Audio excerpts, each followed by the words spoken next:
Hello guys, welcome back to my YouTube channel. मैं हूँ एकता और मैं बहुत सारी इंफॉर्मेटिव वीडियो बनाती हूँ। और आज हम जो टॉपिक पे बात करने वाले हैं वो टॉपिक का नाम है वीज़ा। यस, वीज़ा एप्लीकेशन कैसे होता है, वीज़ा कैसे हम फाइल कर सकते हैं, क्या क्या डॉक्यूमेंट रिक्वायर्ड है और उसके बारे में मतलब डिटेल्स में हम बात करेंगे।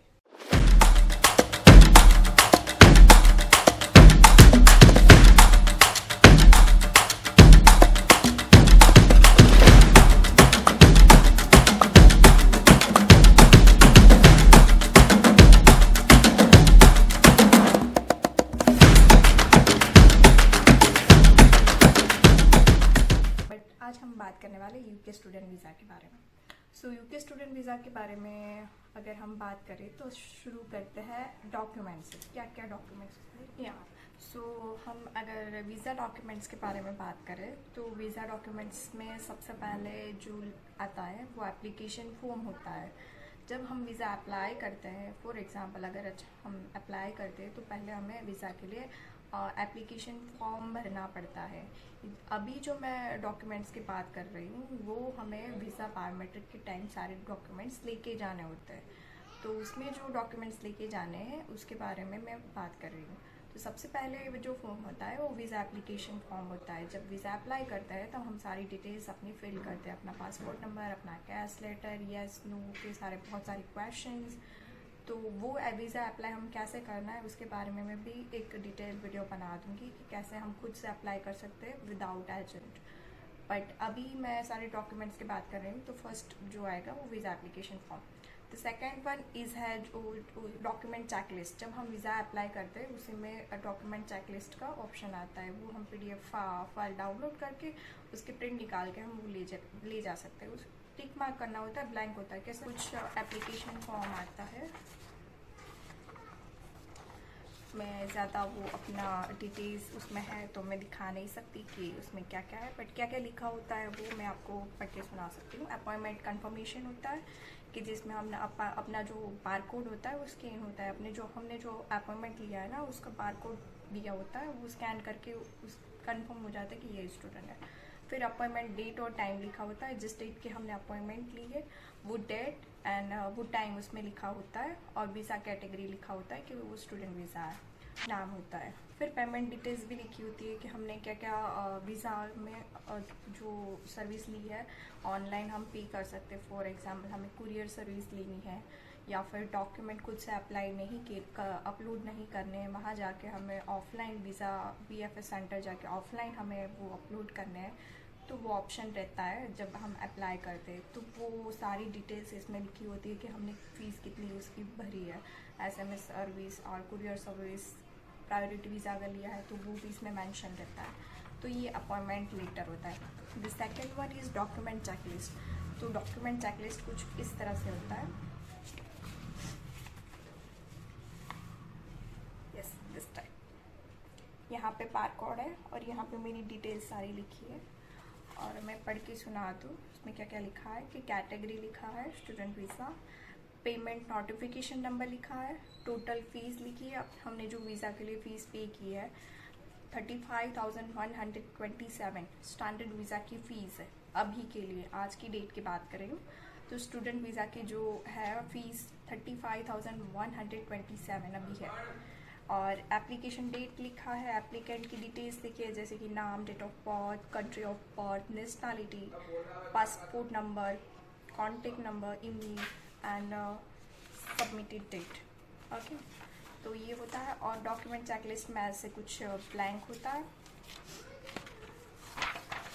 ये ऐसा ये फॉर्म आता है पूरा, हमें वो वहाँ से मिल जाता है। ये डॉक्यूमेंट चेकलिस्ट होता है और उसमें 2 या 3 पेज होता है। लास्ट में साइन का ऑप्शन भी होता है ना। फिर थर्ड वाला जो डॉक्यूमेंट होता है वो वीज़ा एप्लीकेशन फॉर्म होता है। फर्स्ट वाला अपॉइंटमेंट लेटर था जिसमें हमारी अपॉइंटमेंट डेट टाइम वाला लिखा होता है। फिर document checklist and third one is visa application form. ये सारा तीनों डॉक्यूमेंट्स हमें वीज़ा एप्लीकेशन के टाइम मिल जाता है। फिर visa receipt and IHS receipt, जो हमने फ़ीस पे की है वीज़ा की और IHS की, उसकी रिसिप्ट हमें ऑनलाइन मिल जाती है। जब हम एप्लीकेशन करते हैं तब हम डाउनलोड कर सकते हैं। वीज़ा का हम डाउनलोड कर सकते हैं, IHS का हमें मेल आता है अपनी मेल ID पे, तो वो मेल ID पे हमें IHS की रिसिप्ट मिल जाती है। तो ये डॉक्यूमेंट हमें एप्लीकेशन के टाइम मिल जाता है। और अदर डॉक्यूमेंट्स की बात करें जो हमें रेडी रखना ही होता है, हमारे पास ऑलरेडी है ही, तो फर्स्ट वन होता है कैश लेटर, जो यूनिवर्सिटी प्रोवाइड करती है। CAS letter, confirmation of acceptance for studies, ये डॉक्यूमेंट है। फिर मेडिकल सर्टिफिकेट, जो हमने TB टेस्ट करवाया है उसका रिपोर्ट हमें अटैच करना होता है, ओरिजिनल कॉपी। सो TB टेस्ट है, उसके बारे में मैंने डिटेल्स वीडियो ऑलरेडी बना दी है। अगर आपको कुछ चाहिए तो मैं लिंक डिस्क्रिप्शन में डाल दूँगी, आपको इन्फॉर्मेशन ज़्यादा चाहिए तो।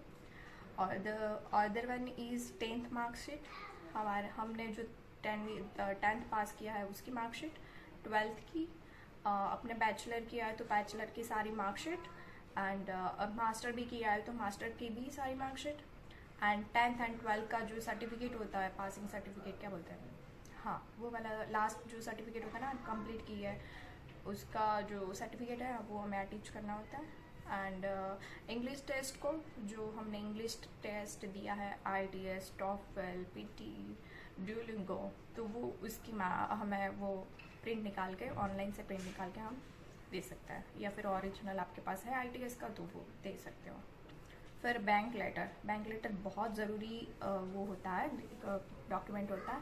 उसमें ही अगर वीज़ा रिजेक्शन के चार्ज है तो उसी में ही है, बिकॉज अगर आपके सारे डॉक्यूमेंट्स वैलिड है, मतलब आपने कोई डॉक्यूमेंट्स में कुछ नहीं किया है, अपने ओरिजिनली डॉक्यूमेंट्स है, रिजल्ट वगैरह भी खुद के हैं, तो कोई प्रॉब्लम नहीं है। बट ज़्यादातर जो गलती होती है हमसे वो फाइनेंस में होती है।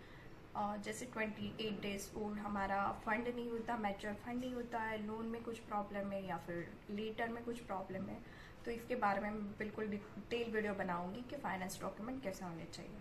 तो ये एक नेसेसरी है, बैंक लेटर, कवर लेटर जो बैंक से मिलता है, और स्टेटमेंट भी हम लगा सकते हैं। और अदर जो है वो एक्सपीरियंस लेटर होता है। फॉर एग्जांपल अगर हमारा कोई गैप है, 2017 या 18 में पास किया है हमने, तो फिर 3 या 4 साल का जो गैप होता है वो हमें जस्टिफाई करना होता है। जैसे कि हमने जॉब की है तो उसका एक्सपीरियंस लेटर लगाना है और CV लगाना है हमें। और अगर कोई मैरिड है, कोई स्टूडेंट, तो मैरिज सर्टिफिकेट हमें अटैच करना होता है। मैरिज सर्टिफिकेट अगर आपकी लैंग्वेज में है, तो फॉर एग्जांपल गुजराती मैं हूँ तो गुजराती में बनाया हुआ है, तो उसको हमें इंग्लिश ट्रांसलेट करके लगाना होता है। फिर अगर हम फाइनेंस डॉक्यूमेंट में अपने पेरेंट्स का कुछ दिखाते हैं, फॉर एग्जांपल पेरेंट्स की FD दिखाते हैं, उसका बैंक स्टेटमेंट दिखाते हैं, तो हमें एफिडेविट चाहिए होता है बैंक से जो मिल जाता है। पेरेंट्स का जो हमारा रिलेशन वाला है वो हमें लगाना होता है। फिर जो डॉक्यूमेंट रह जाता है वो सेम नेम एफिडेविट। अगर कोई नेम में कोई प्रॉब्लम है, फॉर एग्जांपल मेरा शादी वाला नाम अलग है, शादी के बाद वाला सरनेम चेंज हो गया है, तो मुझे एफिडेविट बनवाना पड़ता है। या फिर अगर शादी भी नहीं हुई, सिंगल भी है, फिर भी कोई स्पेलिंग मिस्टेक भी है, और या फिर सरनेम पहले और नाम बाद में है, ऐसा कुछ भी है, तो हमें एफिडेविट बनवाना पड़ता है। ये बहुत ज़रूरी डॉक्यूमेंट हो जाता है। अगर इसमें कुछ प्रॉब्लम होता है तो क्वेरी आती है या फिर रिजेक्शन भी आ सकता है। तो ये वीज़ा वाले जो डॉक्यूमेंट्स हैं बहुत हमें केयरफुली चेक करना होता है, कहीं पे भी नाम मिसमैच नहीं होना चाहिए। तो अगर पासपोर्ट में कुछ अलग नाम है और अपने जो डॉक्यूमेंट्स है कॉलेज वाले या मार्कशीट्स है उसमें कुछ अलग नाम है, कुछ स्पेलिंग मिस्टेक है, तो हमें वो एफिडेविट बनवाना पड़ता है। तो ये सारे बहुत ज़रूरी डॉक्यूमेंट्स हैं जो वीज़ा एप्लीकेशन के टाइम लगते हैं। और वीज़ा ये डॉक्यूमेंट्स सारे हमें लेके बायोमेट्रिक की डेट जो हमने फिक्स की है, हमने जो अपॉइंटमेंट ली है, उस डेट को सारे डॉक्यूमेंट्स ओरिजिनल लेके जाना है। अगर आपने ऑनलाइन अपलोड नहीं किया है वीज़ा एप्लीकेशन के टाइम तो आप ओरिजिनल लेके जा सकते हो। अगर अपलोड कर दिए तो उसकी कलर कॉपी हमें लेके जाना होता है बायोमेट्रिक के टाइम। अगर इसमें कुछ क्वेरी है तो आप कमेंट कर देना, मैं उसका डेफिनेटली आंसर कर दूँगी। और डॉक्यूमेंट, अभी वीज़ा एप्लीकेशन की फ़ीस के बारे में बात करते हैं। सो वीज़ा एप्लीकेशन की फ़ीस जो है वो स्टैंडर्ड वीज़ा के लिए 35,127 है। मैं इंडिया की बात कर रही हूँ। जैसे सभी स्टूडेंट को डाउट होता है कि ऑनलाइन पे 348 दिखा रहा है स्टैंडर्ड वीज़ा की फ़ीस, एंड प्रायोरिटी की 500 एक्स्ट्रा दिखा रहा है। बट मतलब आप पाउंड रेट कन्वर्ट करोगे तो कभी 90 दिखाता है, कभी 95 दिखाता है, कभी 93 दिखाता है। तो आप मतलब ये सोच के जा रहे हो कि पाउंड रेट के हिसाब से वो लोग आपका फीस कटेंगे, तो ऐसा नहीं है। जैसे मैंने रिसर्च किया है ना, तो वो फिक्स है। जैसे 5 डेज पहले भी 35,127 था, जबकि पाउंड तब डाउन था। और आज के डेट में अगर पाउंड रेट ज़्यादा है, फिर भी मेरा 35,127 ही कटा है स्टैंडर्ड वीज़ा के लिए। इट मीन्स कि सबका सेम ही होगा, उसका पैटर्न फिक्स ही होगा। मैंने अहमदाबाद VFS से अपना अपॉइंटमेंट लिया है, सो उसकी फ़ीस 35,127 है। और मैंने प्रायोरिटी लिया है। तो प्रायोरिटी की बात करूँ तो 500 एक्स्ट्रा दिखा रहा है ऑनलाइन गवर्नमेंट वेबसाइट पे, बट एक्चुअली में ऐसा नहीं है। प्रायोरिटी में ऐसा नहीं है। प्रायोरिटी का एक्स्ट्रा हमें देना पड़ता है 24,192, जबकि ऑनलाइन वेबसाइट पे दिखा रहा है 500 extra, standard visa plus 500 extra देना है। बट वो नहीं है, 50,000 नहीं है, 24,192 एक्स्ट्रा देना है। मतलब कि हमारा जो स्टैंडर्ड वीज़ा है 34,000 अप्रॉक्स एंड प्लस 24,190। अगर आप कुरियर सर्विस लेते हो तो अगर इंडिया की बात करूँ तो कुरियर सर्विस अहमदाबाद VFS में 550 है। और डॉक्यूमेंट जो स्कैनिंग है हम खुद नहीं करना चाहते, कोई रिस्क नहीं लेना चाहते, अगर वहाँ जाके हमें अपलोड करना है तो 847.46 है। ये डॉक्यूमेंट स्कैनिंग की बात कर रही हूँ। डॉक्यूमेंट जो हमें खुद अपलोड नहीं करनी, वो लोग करके देते, सिर्फ हमें ओरिजिनल लेके जाना है, कलर कॉपी भी वो कर देते, यही सर्विस में हो जाता है। मतलब 1600 समथिंग में सारी सर्विस आ जाती है। इसमें कुरियर सर्विस भी आ गई और SMS भी आ जाता है कि आपका डिस्पैच हो गया है वीज़ा। तो ये सारे फीस की बात हुई, अपॉइंटमेंट की बात होगी। अभी वीज़ा एप्लीकेशन कैसे करना है ऑनलाइन, वो थोड़ा बहुत डिटेल वीडियो हो जाएगा। अगर इसी वीडियो में मैं वो करूँगी, ऐड करूँगी, तो ये वीडियो बहुत लंबा हो जाएगा। तो इसके लिए हम पार्ट 2 बनाते हैं, वीज़ा एप्लीकेशन के लिए पार्ट 2। एंड और कुछ भी क्वेरी है, डाउट है, तो आप प्लीज़ कमेंट कर देना कमेंट सेक्शन में, मैं इसका आंसर डेफिनेटली करूँगी। और मुझे भी कुछ आइडिया है कि क्या क्या प्रॉब्लम फेस करते हैं। मुझे ज़्यादा प्रॉब्लम नहीं हुई है, बस यही डॉक्यूमेंट्स थे। अगर और बायोमेट्रिक के बारे में भी मैं एक अलग से वीडियो बनाऊंगी कि बायोमेट्रिक के टाइम हमें क्या क्या पूछते हैं एंड क्या क्या कुछ प्रॉब्लम आती है। तो उसके बारे में मैं पार्ट 2 में अगर हो सकता है तो उसमें ही कर दूँगी। अगर वीडियो ज़्यादा लंबा हो गया तो मैं पार्ट 3 बना दूँगी।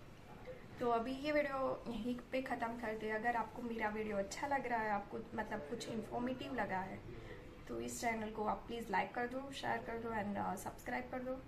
और मिलते हैं अपने नेक्स्ट वीडियो में पार्ट 2 में। तब तक के लिए टाटा बाय बाय।